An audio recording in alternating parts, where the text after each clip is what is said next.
as a whole, in just about 5 to 7 years, this whole startup ecosystem together, they employ about 1.5 million people in Bangladesh. That's more than one third of the garments industry. For Bangladesh, it is one of the most prominent sources of foreign exchange. It employs about, I think, 3.5 million people. It is an industry of about 40 years. Hi, I'm Dana Yao, your host on the Emerging Markets Tech Startups podcast.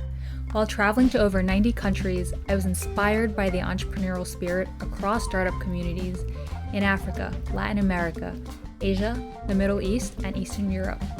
On the show, we bring you stories from entrepreneurs, startup ecosystem innovators, and investors. We discuss what makes these markets culturally and historically unique, local trends, local challenges consumers and founders face, and the opportunities. Let's get started. So we have Minhaz here today from Bangladesh. I'm so excited to reconnect with you. I went to Bangladesh in 2017, so it's been years, but the startup ecosystem still seems to be very vibrant. So Minhaz, tell us a little bit about yourself. Hi, Diana. So great to reconnect, and thank you so much for doing this with me. So my name is Minhaz Anwar, and I have founded a company called Better Stories Limited in Bangladesh back in 2009. And we help young founders to go from idea to market and then to scale to find money. And we have been at the forefront of building the startup ecosystem in Bangladesh for the last 12 years, if you like. Let's talk a little bit about Bangladesh itself, because I know some of our listeners might never have been there. So how large is the market? We are between 170 million to 200 million, depending on whose data you are using. Wow, that's about half of the US population. And interestingly, it is in the size of the state of Iowa, for example. So half of US population in just in one tiny little state. That population density is insane. No wonder when I was in Dhaka, the capital city with about 20 million people, I always felt like I was walking around in a parade. It is actually one of the most dense places on the planet, and we call it the density dividend that startups can take full advantage of.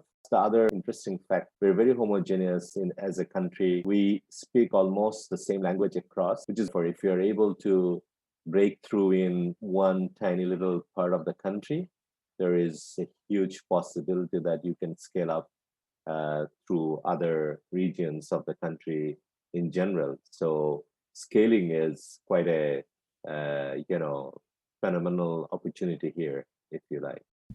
Can you give us some startups that have taken advantage of this and have scaled up? To give an example, Shopup, the company, the startup that helps, particularly businesses on Facebook, for example, to be able to connect better with their customers and also have seamless deliveries of their products and also have the right kind of advertisements done. So they have so many sellers now on their platform that they saw, and then a lot of them not necessarily having formal, let's say, existence because they did not require, a formal incorporation, for example, to be able to sell or start selling on Facebook to begin with. But now that they want to grow, these businesses realize that they did not have a lot of documentations that perhaps the banks would require of them to give them credit for scaling. And Shopup came in to rescue.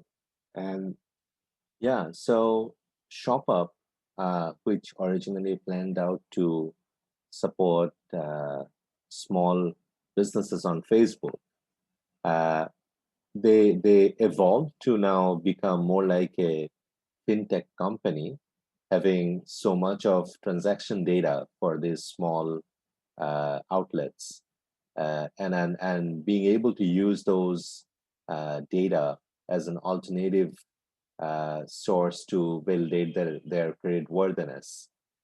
So And that fills a void for banks, for example, to expand their credits. Wow, that's what I call a win-win-win business model. First, it's helping businesses manage their digital shop. It's using their data to then share with banks, who then extend loans to these businesses who can further scale up. And in turn, Shopup obviously gets to monetize off the data that they're selling to banks. And the banks are also winning because they get to extend more loans. And they're also able to offer more fairer interest rates because they have transparency into the business's earnings, sales, customers. And I'm super fascinated with this because it is not just Shopup. I can see Chaldal, Sheba, all other platforms. So Chaldal is the grocery e-commerce platform, and Sheba is the blue collar service marketplace. So they have got a lot of also small players, small uh, vendors, for example, on their platforms. So they can also do exactly the same thing as Shopup. And imagine, all these small businesses and outlets being able to access credit and therefore becoming, more scalable businesses eventually and employing more people. Remember I spoke about Bangladesh being very dense? I think one thing that I did not mention at all is the traffic in Bangladesh being a huge challenge. And you experienced that firsthand, I'm sure. I'm sure you remember. Oh, yes. I remember the notorious traffic in Dhaka. We'd spent 6 hours in what was a 30-mile stretch. Correct, correct. So imagine that being used to their advantage. So if you are ordering food, likely that you were ordering from a restaurant nearby that you like and you would love the food from. But if you are using a typical delivery, philosophy, perhaps it would be different. But in the case of Patao, what they do, they connect with people in your neighborhood who acts as delivery men to pick up the food from the nearby restaurant. And because they would actually in that model buy the food themselves and then deliver to your doorstep. And that model is so efficient that you can get the food in between 15 minutes to half an hour, compared to, let's say, 2 to 3 hours. That was the standard before Pathao food came into the space. So bringing the delivery time down to, let's say, one fifth, one sixth of the time that it took for other food delivery platforms is an amazing innovation. And it's typically also young students, most of the time young professionals, and they can switch off and on anytime they want to. So particularly during the evening when the order surge happens, you have a lot of extra delivery people because it makes sense for them, and because it is also hyper local. So you could actually uh, do a lot more orders in an evening than you would have otherwise done in the other models. So in a way, our solutions are specific to our context, and that's a graduation that has happened over the last couple of years. It's not exactly how the same level of, let's say, products and services being offered by other platforms in other countries, but I think it has evolved over the period of time, and the startups have used, their understanding of the culture of local phenomenon, local insights to tweak their model to take full advantage of it. Yeah, not many markets have those advantages. Tell us a bit about the consumers. Like, what are some of the mindsets there? Are they open to technology? I mean, mobile adoption is high. Bangladesh as a whole is a very young country. I think more than 65% of us are under 35. And that makes us extremely, adaptive of new ideas and new technologies. So a lot of people in Bangladesh at the moment, they haven't seen the land phone. They went straight to the mobile phone. And with mobile phones being so available and affordable at the moment, like they're available in Bangladesh, if you go for a lower end ones, of course, in between $5 to $10. And telcos are also not just spreading their data network, their voice network. They're also, they have built a robust data network. Of course, there are a lot more to be done, particularly on the last mile availability and then also the data quality at the last mile. So the telcos, I think, if I remember, are Robi. Grameenphone, Robi, and Banglalink and Teletalk, the government backed one. We often forget, but these big telco companies are a huge enabler for the startup ecosystem. By providing the infrastructure and cheap devices, they let these startups be able to operate on their infrastructure. One of my theses for why Bangladesh has pretty high internet and mobile penetration is because there's so many competitors. You just gave us 4, versus in a country like Ethiopia, there was 1, Ethotel, and even that is government backed, which feels like it has held back internet penetration in the country. And now they understand that they're actually opening it up to more competition, to other telcos like Safaricom, and this is really going to enable another wave of a digital revolution.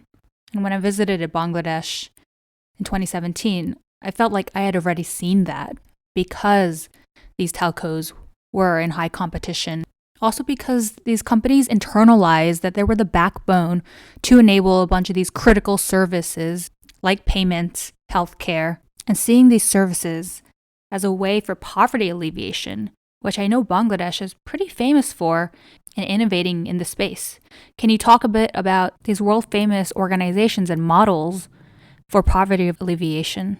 For example, Grameen Bank was one of the first that had founded Microbank and scaled it by the famous Muhammad Yunus. Interestingly, what you have mentioned, we also have the largest NGO of the planet founded in Bangladesh called BRAC. Not only operates in Bangladesh, but also in countries in Asia, in Africa, and overall, I think Bangladesh has come a long way in terms of eradicating poverty and also leading the world in terms of, let's say, universal primary education. For example, Bangladesh has 100% achievement. Some of the MDG success stories that you would often hear came from Bangladesh, and that was one of them. In terms of women empowerment, Bangladesh is also, I think, a glaring example of success. We also are one of the top 3 ready-made garments exporters of the world. And we employ a lot of women in the sector. There are, of course, quite a lot of work to be done in terms of, let's say, equitable salaries and better working standards. But I must say that, as a whole, the population has come a long way, so much so that the affordability and the ability to purchase essential and critical products, and as well as things that bring convenience like refrigerators, air conditioners, mobile phones, entertainments. All of that are now not necessarily luxuries. They're more like convenience goods that people are being able to afford across the country, across the society. So there is quite a lot of progress that has happened, and I think that's something the startups are riding on as well. So it's not just urban and capital, let's say, cities, but also it's expandable until the last mile. If you have, for example, products that can sell to any place, it can be expanded to the next city, next year. So you have an expandable horizon for your products and services as people have got increasing purchasing, yeah, rising incomes. And Brack story, the Grameen Bank story, has been so inspiring for the rest of the world in solving local challenges. I mean, remember when I was there speaking to someone from BRAC, they said they intentionally, I believe after independence or whenever they were established, said that they didn't want to take aid money from the other developed countries at that time. Instead, they realized they had to sort of empower themselves to figure out a way out of poverty. And since then, they've just developed such interesting business models, or models, sustainable models, which I know they're obsessed with. So, what are some local challenges you're seeing people face today that startups are solving or can solve? I mentioned Bangladesh achievement on universal primary education. However, when it comes to quality education as a whole and education as a bridge to livelihoods, I think the quality comes as a quality is being posed as one of the challenges, and that needs to be addressed quickly, in my humble opinion. And then also with the rising startup ecosystem, we also need to be able to support with startup and scale talent, and then with also technology advancement all over the world. We need to adapt quite fast ourselves. So that's one of the things that I thought, although may sound very basic, but is still a big challenge. The second one is, again, also in the space of healthcare. And perhaps we are one of the world's largest spenders on healthcare, but we spend a lot. Interesting. Why? A lot of what we spend, we actually spend in neighboring countries like India, in Thailand, in Singapore, because advanced healthcare is perhaps not universally available all over the country, and there is a lack of trust as yet on the healthcare provided by Bangladeshi hospitals in general. So I believe that's a great space to build in. People, if the cost is not a problem, the quality is, then I would say, there is a lot of room for building quality healthcare. The interesting thing is in the US, those are also our challenges, education and healthcare. And we're also still waiting for startups to innovate in that space and make it more accessible to all. Are there startups in Bangladesh in these two spaces that excite you, that we can possibly copy from? I was perhaps mentioning of Provo Health. Provo Health, so founded by a Bangladeshi American, a lawyer turned startup founder, Silvana. So she experienced, something while she was taking a family member to a local hospital. The quality of the care wasn't what she was expecting, and that led her to look into the space and start Provo Health. Provo Health is one of the leading and shining examples of doing things right in the healthcare in Bangladesh. During the COVID, it stood out as one outlet that quickly pivoted to revamp its people, workforce, and capabilities so that it could actually serve the nation for COVID. It's really inspiring to see startups at the forefront of helping us in this global pandemic. I don't know how hard that is because so many healthcare systems are broken, including ours in the US. So I do hope she achieves that and shows the world that the solutions are not going to come from us here. Awesome. Any other companies you have in mind that has just blown you away in the Bangladeshi startup ecosystem? We always like to highlight some of those. A lot of the concepts and ideas were borrowed from the region. Things like bringing discipline, structure, and quality into the blue collar job market, for example, was one. Ride sharing has been the other, and then of course a lot of e-commerce players came into the play. So all of that seemed like And are these local companies? What are some of the names?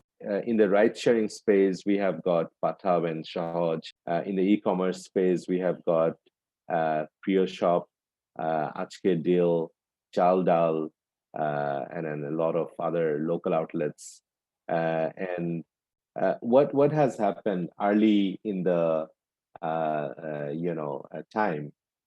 So in the blue collar job markets, you have got Sheba and Handy Mama. And what do they do? Those products? They connect handymen, electricians, plumbers, and then technical hands, and then solutions like disinfection with the people, corporates, companies who need it.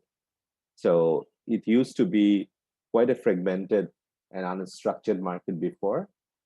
So Handy Mama and Shiba brought the structure, the discipline, the availability, and also the quality into the whole thing. There is one startup in particular that I would like to mention called Gaze. So they're they're in the visual recognition space driven by AI.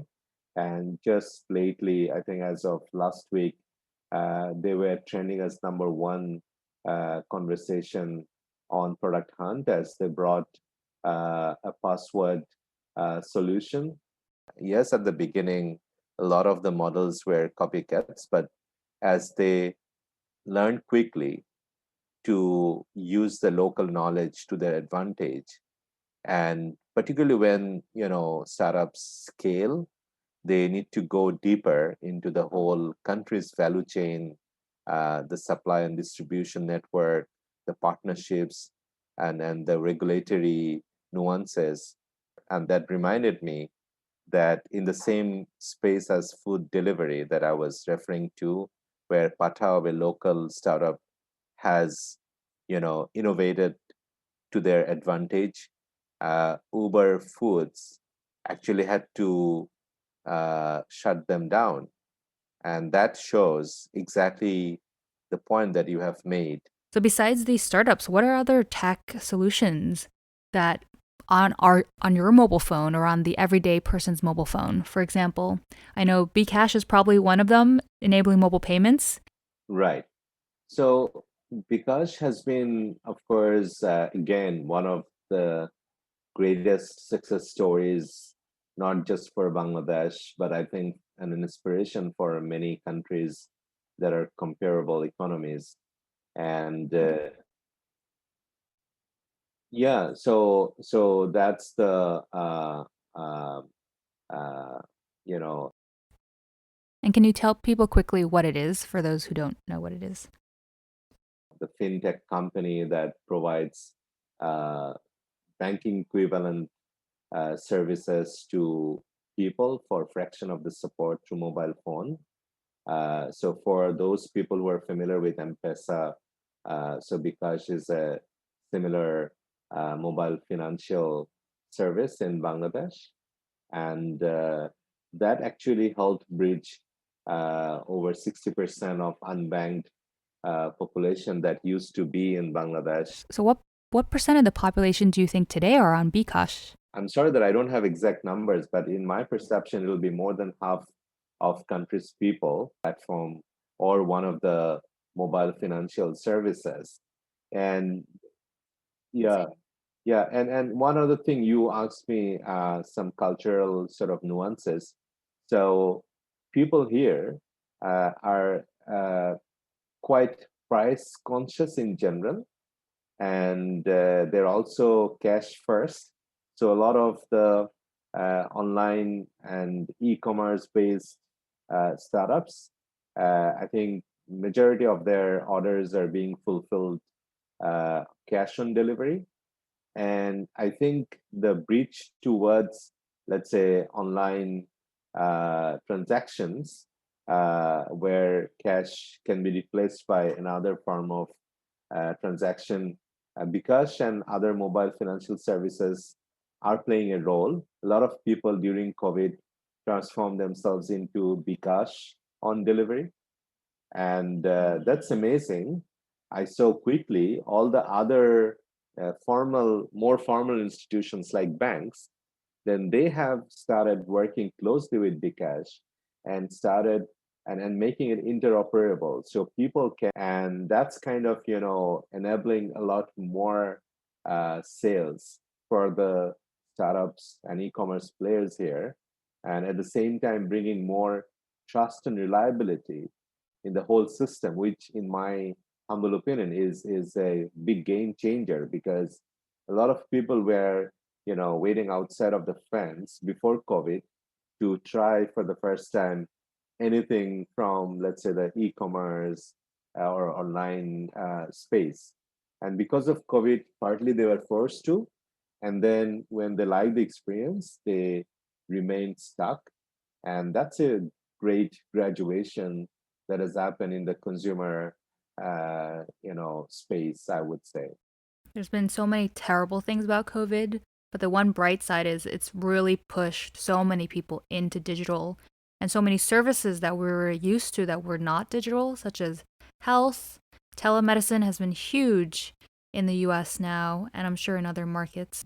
A lot of these initiatives require public and private partnerships between government and startups. So, how has the government and other institutions like corporations played a role in the startup ecosystem? I would say that we saw an amazingly supportive and evolving relationship with the government in Bangladesh. I don't know if we have discussed it before. Back in 2008, the current government came up with their manifesto called Digital Bangladesh. And that kind of became the mantra for not just the government itself, but for whole country. And over last 12 years, whatever has happened in Bangladesh in the technology space, in the startup space, has been fueled by that vision of the government to transform the country to a really digital one. And it kind of transformed not only the public services sphere, but it kind of permeated throughout everything else. So becoming digital is not just a fashion statement, but a reality. It is also in the space of consumer expectation as well. And also, I think the whole country has geared up towards it.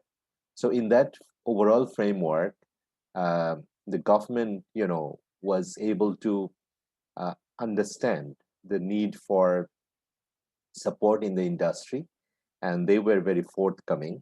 They created platforms, they created regulations that as early as I think 2015, 16, they created the Alternative Investment Act for the country, which allowed venture capital, private equity companies, and alternative investment companies to operate legally in Bangladesh. And I think sometime in this year, government has also started working. The first government-backed, venture capital company came into being as well, and what is that is called Startup Bangladesh. It's kind of the government side, and second, the corporates. I would say some of the corporates like Grameen Phone and a few other telcos, a few other banks and insurance companies, and they see the opportunity. They're trying to help startup scene. I see how corporates in the other countries, for example, played a big role in pushing the startup ecosystem forward. and also therefore helping themselves remain at the forefront of innovation.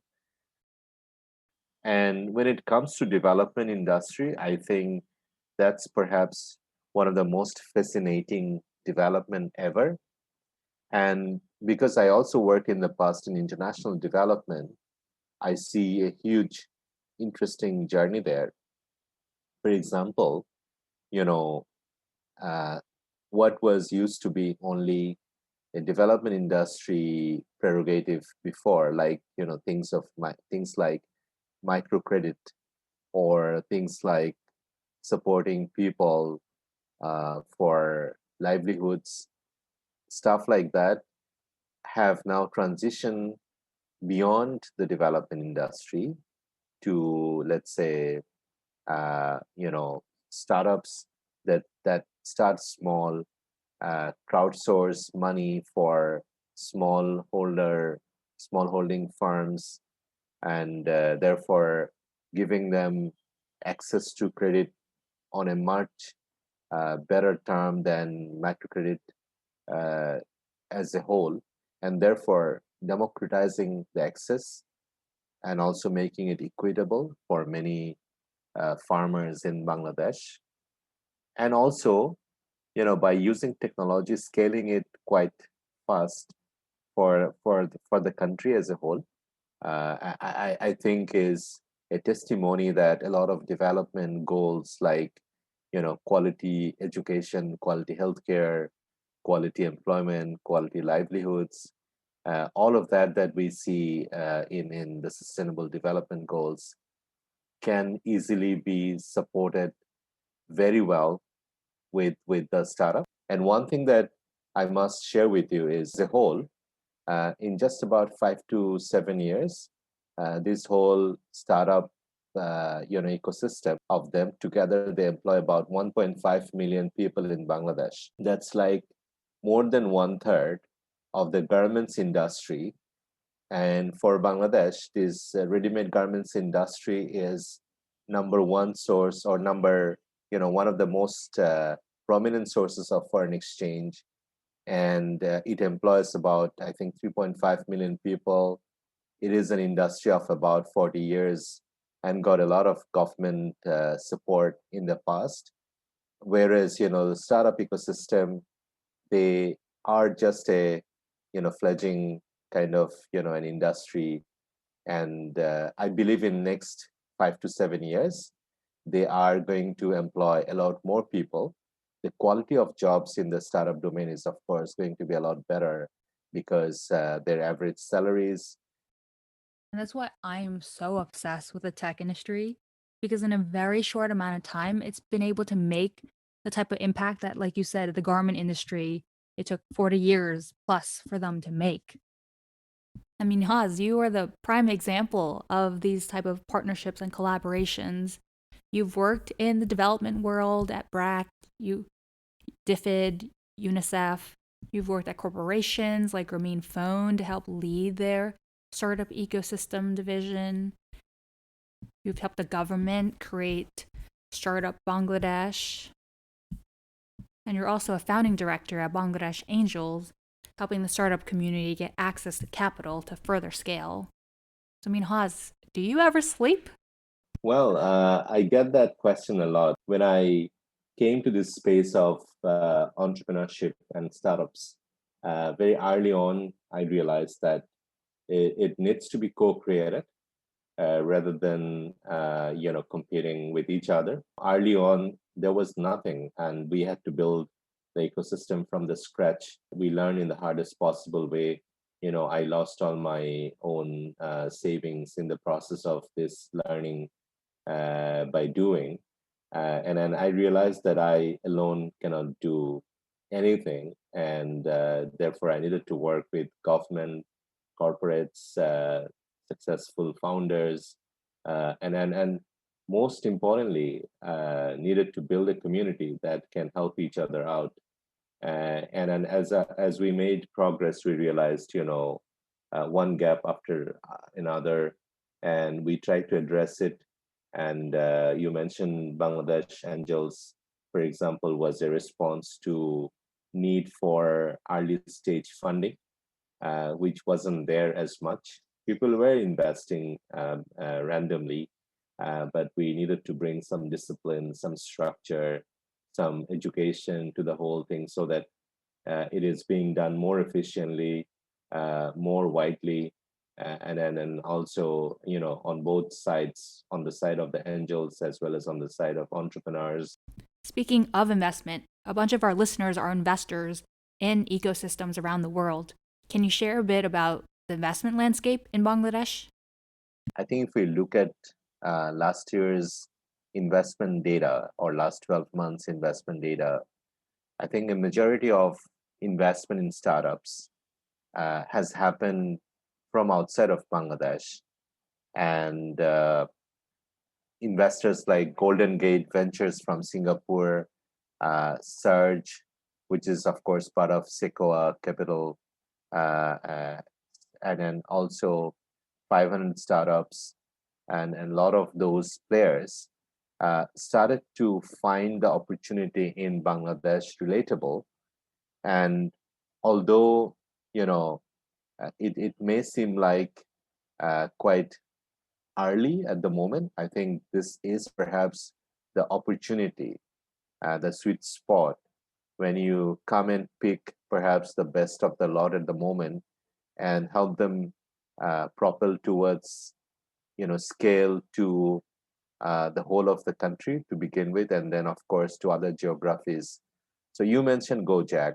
Gojek has been one of the investors in Patao, who has got a lot of similar services in Bangladesh. And Patao, the ride-sharing company, and then they of course have got motorbikes on their fleet of ride-sharing services. And Patao is also is now in Nepal, and they started in Nepal with ride-sharing, and as they expanded in Bangladesh through waves of other services such as food delivery and hyper local food delivery, I think they just got that service. You guys will serve as the model for private public partnership collaboration, especially have startups that are solving social problems. And that was what inspired me the most during my visit. Just seeing so many young people implicitly internalized in explicitly internalized in them that they wanted to put their talents, their brains towards solving social problems. So I feel like Bangladesh will be the model as they have been with the development and having startups cater towards important problems. So, Minhas, thank you so much for your time. I've learned so much. It's been 3 years and how much the startup ecosystem has grown, but all these other themes I'm piecing together with other emerging markets. So I'm excited for the next time to visit again, hopefully soon after COVID. And thank you so much for reaching out to me. And I have really enjoyed this conversation. And I look forward to having you back in Dhaka. I personally thought this is a fascinating way to learn about, the world's ecosystems. And perhaps there is so much that we can learn from each other. Thank you indeed. Thanks for joining us today on the Emerging Markets Tech Startup Show. If you have questions, comments, requests for me to cover an emerging market, or want to be connected with today's guest, leave me a comment in the reviews or find me on Twitter @Diana Yao. Until next time,